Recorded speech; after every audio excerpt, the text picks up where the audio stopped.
Welcome back, Tiger fans, to Rockin' Radio's football podcast. I'm Nate Edwards. That's Brandon BK Kiley. This is Before the Box Score. Missouri beat Florida in the most dramatic, epic, stressful, beautiful way possible. 33-31 is the final score from Columbia, Missouri. It had this game, BK, I know you were there. It had like a little bit of everything. How are you feeling 24 hours after the fact? So I was there. I got to be there in person, and it was awesome, man. Nate, we generally speaking have different perspectives on these kinds of games. I love them. I think they are just so much fun because it makes you feel something inside. And maybe that's because I'm broken as a man and I've got some other things to talk to my therapist about. That's entirely possible. However, when I watch a game like that and I leave, I just feel so satisfied. Like, we watched, this is another conversation for another day, but like 4 hours of really compelling television. And that's what I'm here for, man. I'm here for a good time. And that was a lot of fun to watch. You got some moments. You got a play that you will be able to say 4th and 17 for the rest of your life. And if you're talking to a Mizzou fan, they will know exactly what you're referencing. And you don't get those moments very often, man. That's what this season has been all about. We've talked about it a number of times. And against Florida, Missouri got a win that you will always remember, and they got a moment that you will always remember. That's about as much as you can ask for from this team at this point in the season. Yeah. Look, there's nothing that a Mizzou fan loves more than to bag on every bad thing that has happened in the history of Missouri sports. That's kind of who we are. Eli Drinkwitz has been doing a pretty good job of exercising some demons in his 4 years here. Multiple close victories in the north end zone, I want to point out. Clutch victories at the end. Situations where you would look at it and go, oh, yeah, classic Mizzou teams would just Mizzou this. And he's done a pretty good job of keeping them out of those traps. Not 100%, but for the most part, giving us some positive, memorable moments as opposed to all the negative ones that Missouri fans have banked up over generation to generation. I guess where we can start here is that going into this game, we all knew that Missouri was going to be the better team. They had shown that for 10 games, and Florida had shown that it was the inferior opponent for 10 games. They had been performing terribly, even in their losses, just getting blown out and playing sloppy. Florida showed up and played maybe the best game of the year, and Missouri showed up and played a very good game, replacement level, average, whatever you want to call it. And so you get yourself into these situations where it's a little closer than you want. And for me, I just feel like Missouri got tested at home and won. And I don't think that's a bad thing, even though it was a little hard on the heart palpitations. But like, it's your team just took multiple punches to the mouth and won. Like that is a net game. Yeah. And like, would you have liked to have won this game by 17 points the way that both of us kind of thought this was going to go? Of course. Yeah, that would have been preferable. But it's not the way it went. Florida showed up. They played a pretty good game, man. Like, sometimes you just got to tip your cap to the other team, and they played well, especially offensively. They made plays when they needed to, and we've known this about Florida. Their problem is not that they lack playmakers. They've got a few of them that are genuinely good and talented. I mean, this is a team that 2 weeks ago put up 35 against LSU. I know Arkansas is no good, but they put up 36 against them. They put up 41 against South Carolina. Again, I know that they're not good either. And let's not forget, earlier this year, they did beat Tennessee. This is a team that has talent, has shown it before. They've just come out on the short end of way too many of these games. They're like the anti-Mizzou. This year, in games that are tight, they find ways to lose. And this year, when games are tight, Missouri finds ways to win. That's really the identity of Missouri football in 2023 is we're going to play weird games, and they're going to all look a little different because we're going to win in multiple different ways. And the truth is, we just have all the answers. Like, whatever it is that you're going to throw at us, especially on Missouri, when Missouri has the ball, they've got answers for it. If you want to take away Burden, cool. Cody Schrader's about to go off for 205 yards. If you want to take away Cody Schrader, cool.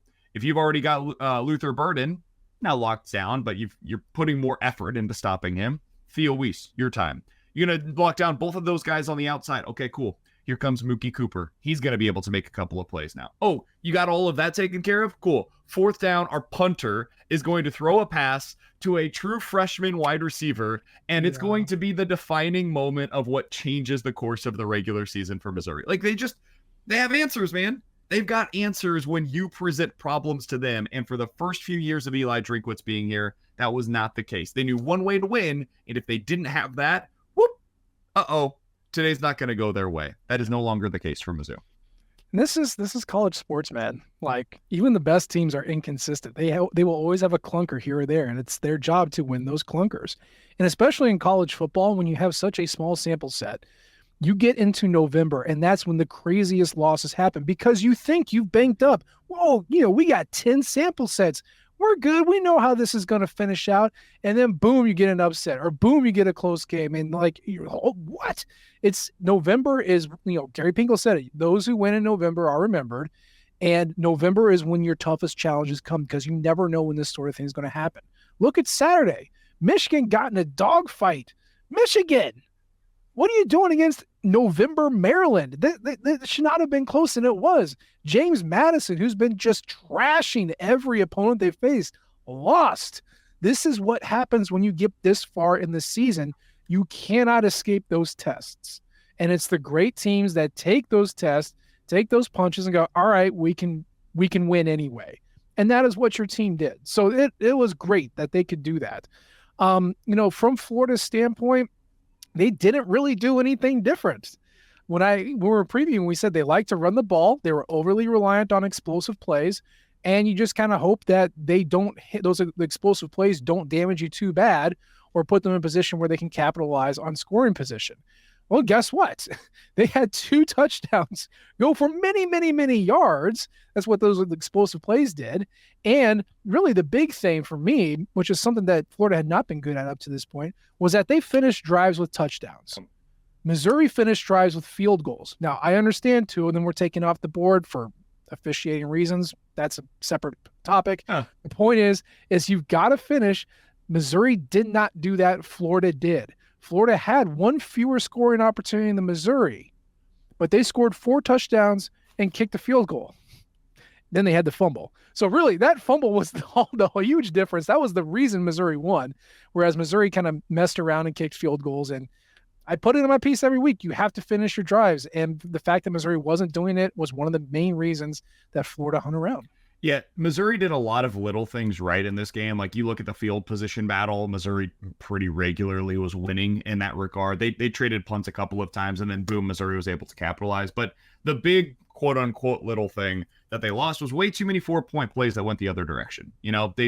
They weren't able to convert once they got into the red zone. Things tightened up. There was a couple of play calls that I think you could have questioned, but like overall, it was just a lack of execution. They didn't get the job done.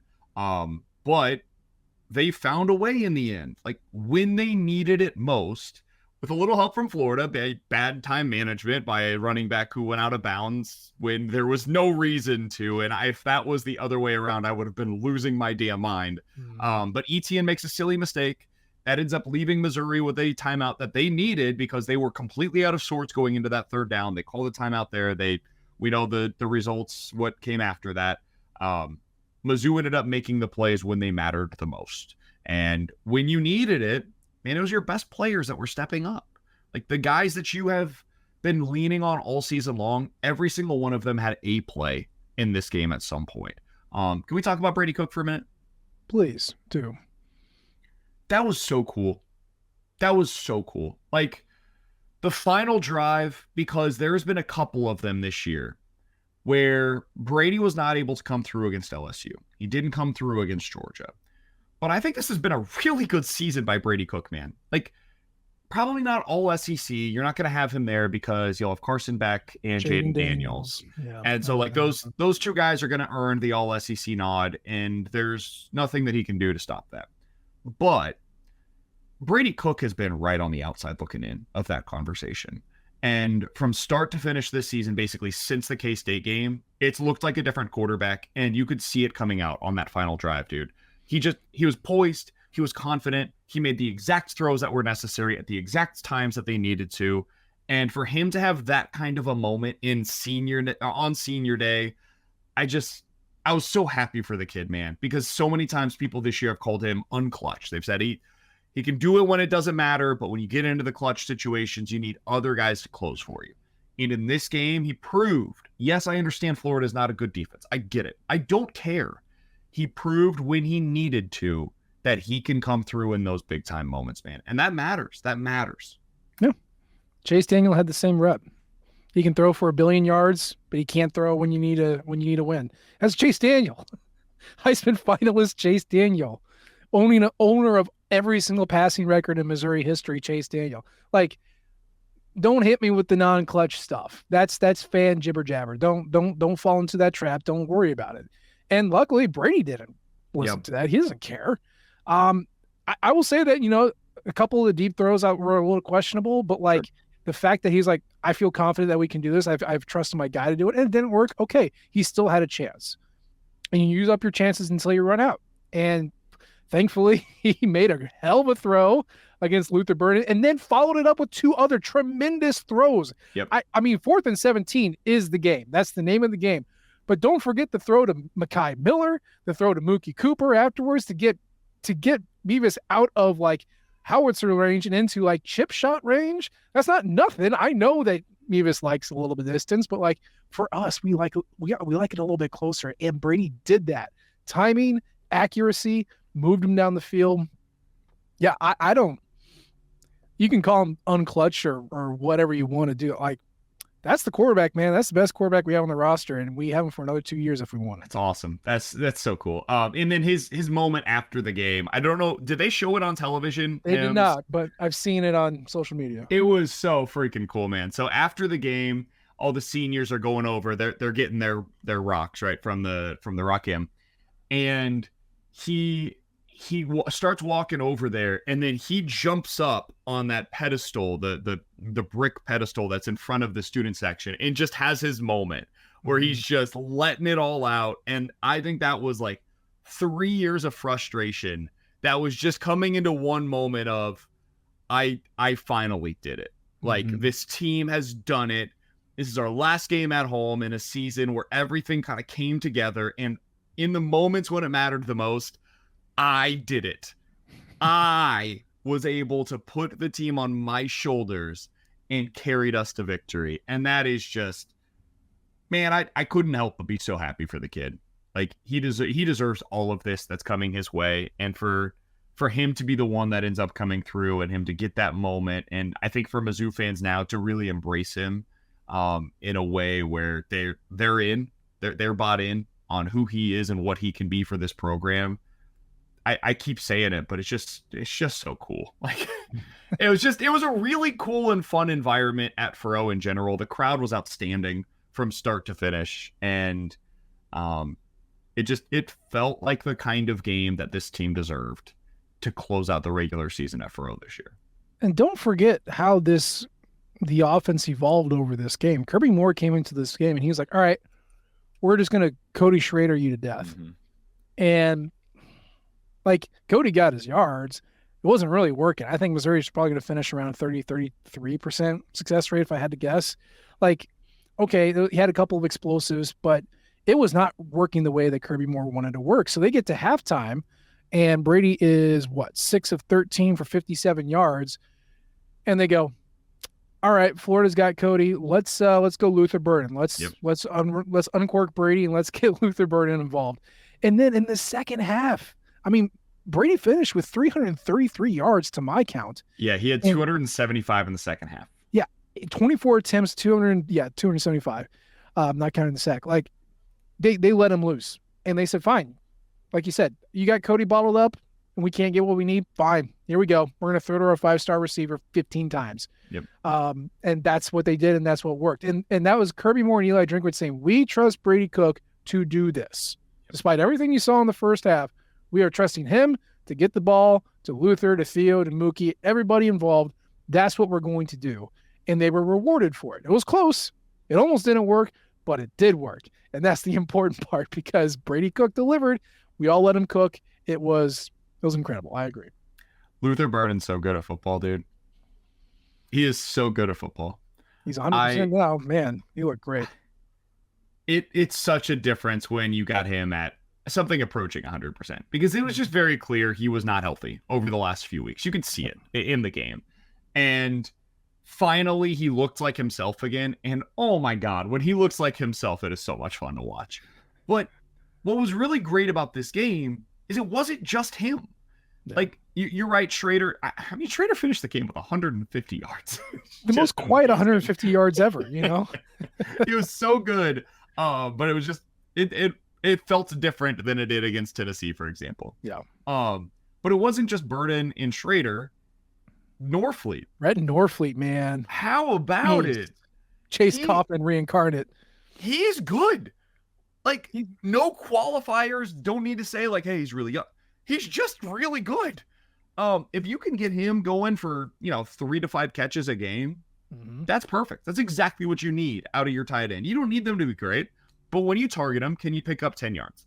Yeah. And if you can keep getting the football. And he clearly can, because he's got some ability after the catch as well. Mookie had a few just massive plays, including late in that game.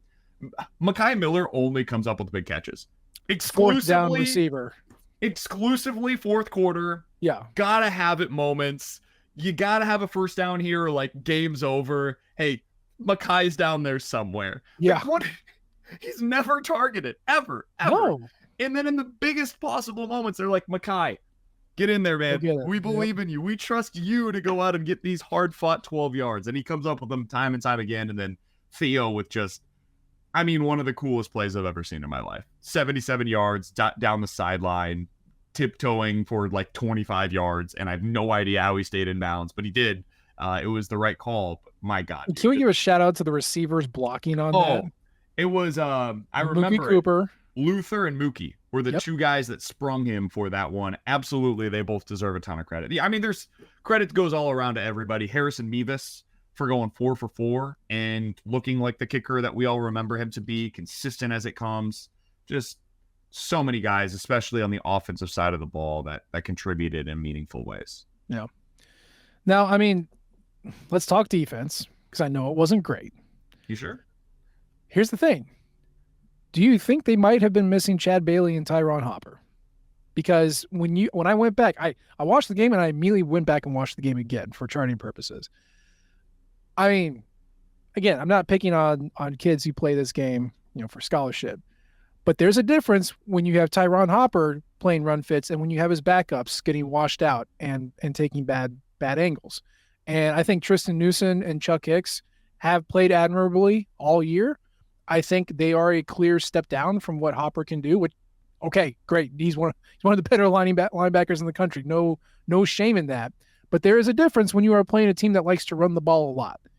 And Tyron Hopper, for all of his missed tackles, is there to affect the play. And he's in the right spot to affect the play. And he wasn't there. And Florida busted some big runs where Hopper usually was. And I think that was the biggest difference between this defense of the first 10 games and the defense you saw yesterday. This was the most J.C. Carlisle of all J.C. Carlisle's football games that I've ever seen. And I mean that in every good and bad way. He giveth and taketh, yes.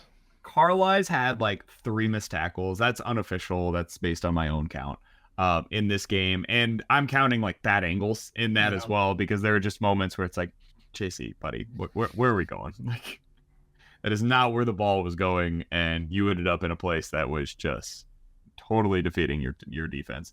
But he also came up with some massive moments. A couple of pass breakups, had the interception, a big TFL. There was one play where the play before, he was the one that clearly missed the tackle. It was like, I want to say it came on 3rd down, and then the very next play was when his TFL took place. So Carlisle came up huge.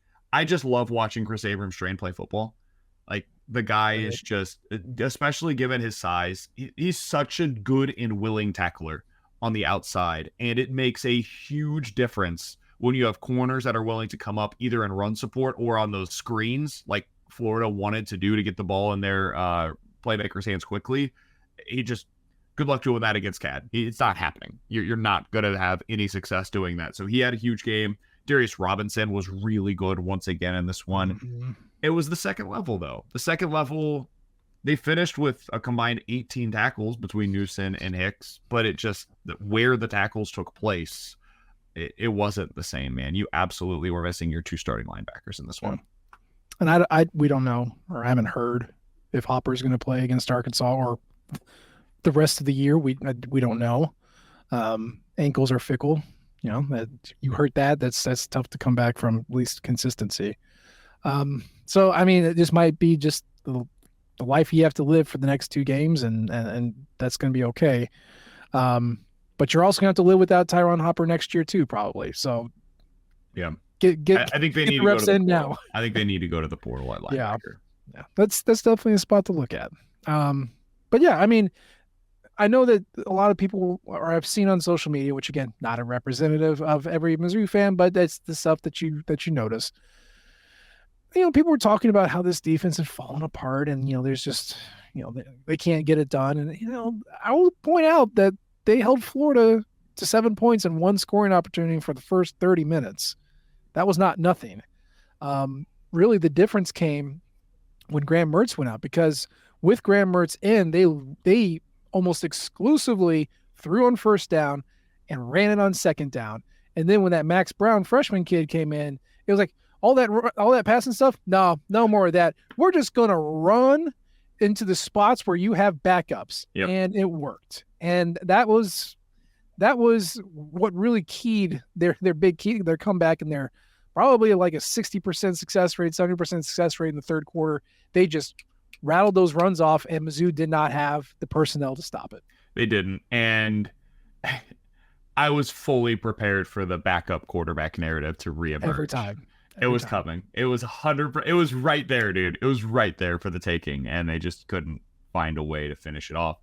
They have really good running backs, and that is something that does need to probably be put into the ether for Mizzou fans. Like, the other team has scholarship players too, and they've got a few really good ones on the offensive side of the ball. Now, they have issues at Florida, obviously. Most notably, they don't have a defense. They don't field one. Like, they technically have 11 guys that are on the field, but that's not a defense that they're running over there down in Gainesville. On offense, though, they've got some dudes, man. Like, Etienne is really freaking good, and he didn't just do this against Mizzou. He's done this against other teams, too. Marcellus Johnson is a really fun player to watch. Montrell Johnson, excuse me. Marcellus is Mizzou, Montrell, Florida. They've got some dudes on the offensive side of the ball that have done some stuff against other teams as well. That's how they beat Tennessee. And then Max Brown came in, and it completely changed what they were trying to accomplish. So I wouldn't worry about it too much. I do think it's fair to say at this point, like, hey, this Mizzou defense just isn't as good as it was last year, just full stop. It's still pretty fine for the most part relative to other defenses across the country. Yeah. They'll probably finish top 35. I know that's not, 21st? I think it was what it was last year. Okay. Your offense is also light years better than what it was. And, tackling aside, and this defense is pretty competent in most things that they do. Not a lot of havoc yesterday for either defense. I think Florida was probably at a 9%. Missouri will probably be somewhere in the 15 to 20% range if I had to guess. Did you stop him? Did you stop him at any point? Yes, you did. Did you get a turnover? Yeah, you got two. Did you force some punts? You absolutely did. That's, at the end of the day, stop them from scoring by tackling them. And Missouri, for the most part, did that. And so, again, 2 more games left. You are who you are. This isn't going to change, barring some more injuries. And that's okay. That's okay, because it's an experienced defense, and even when they are struggling, they have the experience and the talent to withstand and make a play. Let's look big picture. Mm-hmm. What it all means now. Missouri was ranked 9th heading into this week in the college football playoff rankings.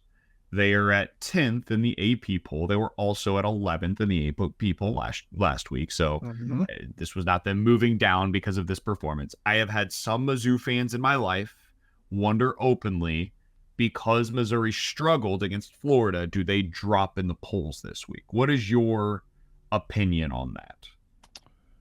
Because the team that could pass them, I would assume, is Louisville. You might get jumped by the Cardinals. Again, I was shocked that they were ahead of them for this past week. So maybe there's a slight correction there and they stay at 9, or maybe they fall to 10. I know they're 10th in the coaches in AP, like you said, but I if you knock them down a spot, that's fine, because they reset the rankings every week, and allegedly. you put a stomping on Arkansas, you could be right back in there. And who knows? There's no law that says Louisville can win out. There's no law that says Ole Miss is going to win out. So I'm just really not concerned about that, because as long as you stay ahead of Ole Miss, Exactly. I think they will. You just be Ole Miss +1, and that's all I need in the rankings. Yeah, and Ole Miss beat UL Monroe 35-3 this week. I don't think that's going to do a lot in the. They were up 7-3 at half. They were sleepy tied. That's what that was. They just did enough to get out of that one. They slept walks through it, and that's fine. I will be curious to see what happens in terms of like the potential chaos that could ensue in college football, depending on what takes place over the final couple of weeks. Mm-hmm. My personal fever dream is everybody finishing with one loss, basically. that would be just delightful. Michigan loses, Michigan or Ohio State, whoever ends up winning that game against the other, loses in the Big Ten championship to Iowa. Yes, that would be amazing. And then Oregon ends up beating Washington head to head in the Pac-12 championship game. Florida State loses this week against Florida, which suddenly feels possible because they're going to be without their starting quarterback from what was just a brutal injury. Or they lose against Louisville in the ACC championship game. Could happen. There's a lot of chaos that could take place over the next couple of weeks. I mean, the teams in the top 15 have played 108 games. They are 106-2 in those games. We have just not had a lot of upsets or a lot of losses from the top 15 teams. And now we're in November and they're starting to play each other. Yep. So this is where the losses happen. And because it's happening so late, you can see a lot of rapid movement. So yeah, I am not concerned about Mizzou's rank as long as it's better than Ole Miss. And you just ride that wave and get your chaos theory and see where you end up. Can I ask you one potential hypothetical that I personally really enjoy? Sure, let's hear it. What do you do if Bama ends up beating Georgia in the SEC championship game? I'm not giving you any of the other context because I think that's kind of where it ends up working itself out. But even then, it becomes really difficult. Like, do you potentially get 2 SEC teams in the college football playoff? Does Georgia get left out? Wow, do they get left out? I mean, I think that is the most interesting scenario. Is Bama beating Georgia head to head, because then everything else gets thrown on its head from there. Yeah. See, the SEC isn't good enough to put 2 teams in this year, but they've got 4 teams ranked in the top 12. Like, the college football playoff rankings is still giving the SEC a ton of respect. They've got 5 teams in the top 14. So, I mean, obviously you said without any other context, which is fine. Florida State doesn't have its quarterback, so let's say they lose one of these games, either against Louisville or Florida. I think either are possible. It's possible they lose both. So Alabama, the winner of Ohio State, Michigan. Mm-hmm. See, I feel like they're going to put the one who loses this week that could still sneak into the playoff. You could have a very strong case for 2 Big Ten. And then what if Washington loses head to head against Oregon? Are you that would guarantee it? Are you now putting in like Ohio State, Michigan, Georgia, Bama? Oh, shit. Like, are you leaving out the Pac-12, which I think is the best conference in America this year? Yes. But the only losses would have been against one another for all of these teams. Mm-hmm. The only team that would have a loss that is not included in that group is Alabama, who, by the way, lost to Texas, who also might have one loss in this scenario. Are you putting Bama in over Texas? Texas is SEC, so just keep that in mind. Are they getting it? No, they're not getting it. So you're going to put in Alabama, who lost head-to-head against Texas. Yeah, keep out. Well, yes. Hold on. Where is Texas right now? Hold on. They're at 7. They're 1 ahead of Alabama. Oh, my goodness gracious. But Alabama would then have a win over number 1 team in the country, which could be enough to jump them over Texas. This college football playoff has the potential, like, we were going to 12 no matter what next year. Even if we weren't, this would be the year that does it. Because these teams are going to have losses. There's going to be losses that rack up over the next 2 weeks. It's impossible to avoid it. 4 is always the dumbest number. Yeah, 8 should have been the number. It should have been 8. That was the number. Okay. So Ohio State, Michigan, one of those loses. You're saying Georgia loses, and then Florida State probably loses. Mm-hmm. Washington loses head loses. to head against Oregon, so both of them still have one loss now. Everyone's got one Texas loss. wins out, they have one loss. Bama wins out, they have one loss. Louisville wins out, they have one loss. Uh-huh. Yeah, good luck. Louisville's out, they're not getting in. Like, it's the top 8. That's where things are interesting. And I think if Florida State loses, they're out. So it's really 7 teams for 4 spots. I would love to know what those conversations are like in that hotel ballroom that they meet in. Because, like, they have to just be sitting there going, guys, I don't know. Then, of course, Karioka's got to run out there and say, oh, well, strength of schedule. Like, they don't know. They don't know any better than we do. They just come up with a way of framing it, which, SEC bias tends to kind of win out. And just say, all right, you're going to watch it, Rubes. Cool. Let's do this. The thing, so, like, if we're going by resume, man, the resumes from the Pac-12 and the SEC teams are better than the resume from the Big Ten teams.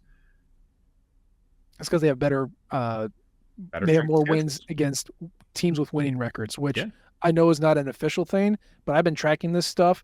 If you have more than 5 wins against teams that finish 7-5 or better, and like you won your conference and all that, you're a lock, man. If you have 1 or 2, they're not putting you in there. So you can talk about strength of schedule. It's really how many 7-5 plus teams did you win? Sure. Did you win against? How many of the good teams did you beat? Yeah. And like Oregon and Washington and Texas and Michigan, not so much Michigan, but Georgia, like they all have those that 5-win threshold right now, assuming nothing gets wonky. Like, so those are the teams they are looking at. Is there a scenario for Mizzou to get in? I'm just going to ask it. I can't see it. Florida State loses the next 2. Okay, knock them out. Oregon loses to Oregon State. Oh, well, okay. Sure. Okay. I mean, it's possible. It's possible. Oregon State's really good, man. They are. I wouldn't predict it. Like, I don't think they're going to, but they could lose that game. Yeah. Texas loses in the Big 12 championship game. Or to Texas Tech. I'm kidding. That'd be fun. That'd be very fun. Bama loses Iron Bowl, and we concede the Georgia spot. They also lose in the SEC championship game. Okay, yeah. So you've got, at that point, probably Washington and Georgia locked in. The winner of the Ohio State and Michigan game loses in the Big Ten championship. To Iowa. This is what he's saying, by the way, to Iowa. Keep going. Right. I think that's pretty much it, right? Like, that gets that's all you need. I mean, I feel like at that point, Iowa would like somehow leapfrog Missouri. No. If we're getting to ridiculous things, I mean, it's my real hypothetical question is, like, are they alive? I think technically they're alive. They're in the top 10, and they're going to be in the top 10, assuming they take care of business against Arkansas. They're not falling out of the top 10. It's just a question of how many losses does the rest of the top 10 get, and how much does Mizzou get the benefit of the doubt of playing Georgia close and losing by 10 to LSU. I don't think there's any weight there. Is it better for Washington to lose this week against Washington State? I know Washington State's really fallen off, so I don't think that's going to happen. But you kind of want Washington to lose this week against They need Washington to lose State. Ugly. Lose ugly. Because if you lose and close Oregon to lose, and then you want Washington to beat Oregon. Yes. To eliminate Oregon out of the discussion. So we do this with the NCAA tournament sometimes, where you've got and I know that this has been the case. I think it was Ohio State when Cardale Jones got in. Yep. That was 2014. Yep. You got to take into account that Travis is going to be out, right? For Florida State. They say it. I say they take that into account.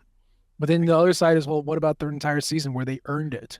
And if you go undefeated and you've lost your quarterback and you still go undefeated, again, look at 2004. What if they have one Ohio loss? State. Like, what if they have one loss and they win ugly next week against Florida, but lose against Louisville? That's where I think it gets interesting. I mean, they've got a good resume. They beat LSU. They beat Duke. They've got some good wins on their schedule. But they will have lost the one game that really mattered when they have their backup quarterback in. I think that at that point you're eliminated. They have to go undefeated. See, the thing with 14 Ohio State was that Cardale Jones had a just a day against Wisconsin. They put up like 60 or something like that. Yeah. It's like, oh, they're fine. They're fine with him. They had that data point. If your data point is whoever the backup is and like they get trounced or just lose. It's like, well, okay, so clearly you're not the same team because your quarterback goes down and you lost the game. So we're not going to put you in. I feel like it's very reductive, but I don't give the playoff committee a lot of credit of being super smart about this stuff. So think about the most simple argument. I think that would be the one. Yeah. It's gonna be a fun finish, man.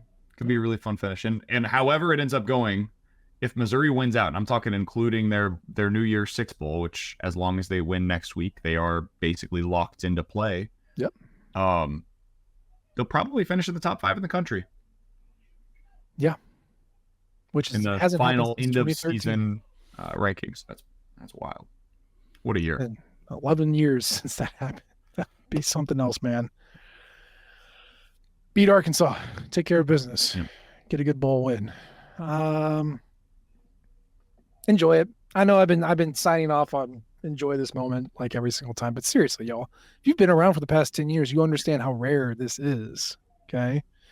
And I we can be nervous Mizzou fans all we want. You have a coach in place that seemingly can do this long-term successfully. He's built a great team. He's maximizing what he has in the NIL and portal evaluations. He's getting key recruits. He's able to get them bought in, turned around, make good hires. Finally, he's shown he can make good hires. Yep. I'm not saying, we're going to be on this exalted run for the next 20 years, but like these sorts of seasons don't happen all that often. And to have someone in place where you have the confidence to see it again, even rare. So enjoy this. Enjoy feeling on top of the world because it doesn't happen all that often in these parts. BK, this show is done. We're not going to talk about it anymore. We're going to be back on Wednesday to talk about our most hated rival in Arkansas. But that's going to be the show for today. As always, we appreciate the downloads and the subscriptions. You can leave a comment or rate us. We love all types of feedback from you all. You can follow us on Twitter. I'm at H.E. Edwards. He's at BK Sports Talk. And of course, you can follow the Rock M flagship at Rock M Nation and our podcasting outlet at Rock M Radio. We appreciate you tuning in this time. We'll try to do better next time. And until then, M-I-Z. Z-O-U. Thank you, everyone, for tuning into Rock M Radio, a proud partner of Fans First Sports Network. If you enjoyed this episode and would like to see more just like it beamed directly into your personal device, just click the subscribe button below. And you can find this podcast through the Apple Podcast app or for iPhone, or the Google Podcast app for Android, or whatever app you use to listen to your podcast. We are also available on Spotify. Just search for Rock M Radio. And if you like other sports, Fans First Sports Network is a podcast network that has coverage of all other teams, Major League Baseball, MLS, NFL, whatever you want to listen and read about. It is a great network full of really fantastic podcasts. So look them up and subscribe to any and all of those podcasts. Rock M Radio will be back with more episodes coming soon. Thanks.